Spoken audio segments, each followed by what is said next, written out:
It began with a wrong turn on a rainy afternoon in a small town in southern France, the kind of place where vineyards stretch across hills like soft green blankets and the streets smell like fresh bread and lavender.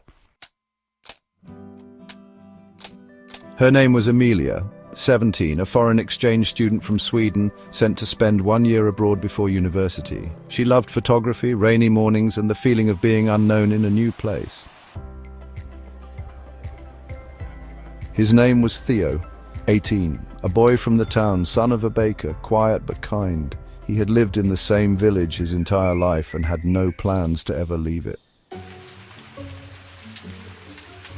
They met by accident, Emilia trying to find her host family's house, soaking wet, struggling with Google Maps and a suitcase with one broken wheel. And then they both laughed. Over the next few weeks, they kept running into each other at the town market, by the river, in the quiet corners of the library. Theo offered to show her the town the way tourists never see it, and Emilia agreed. Remember to like and subscribe for more timeless love stories. They walked narrow cobblestone streets and climbed rooftops to watch sunsets. He taught her French slang. She taught him Swedish curse words.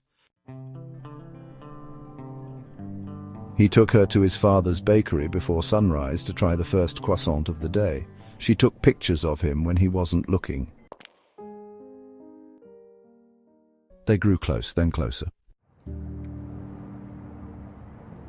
But they never called it love, not yet. In the quiet moments of their separation, they both felt the weight of distance. Each letter, each call was a lifeline, bridging the gap between their worlds. And then the reunion. It was as if time had paused just for them, allowing their hearts to catch up. Winter arrived like a sigh. Emilia wore his scarf. Theo started saving money to buy her a better camera. They had their first kiss beside the frozen fountain in the town square, under strings of white holiday lights. But time, like winter, didn't slow down. The end of her year was coming, plans were made, suitcases bought. Emilia had a university offer waiting in Stockholm. Theo didn't say it, but she could feel the weight in his silence. But neither of them had an answer. The goodbye at the train station was the kind people write books about. Long hugs, shaking hands, half-finished sentences. She left, he stayed. But love, real love, doesn't let go quietly. They wrote letters every week. They sent voice notes, postcards, little gifts. She came back in the summer, he visited in the fall. Year after year, they built something few others believed would last. A life together. Until one day it wasn't long distance anymore. At 25, Theo moved to Sweden. At 27, they bought a house with a red door near a frozen lake.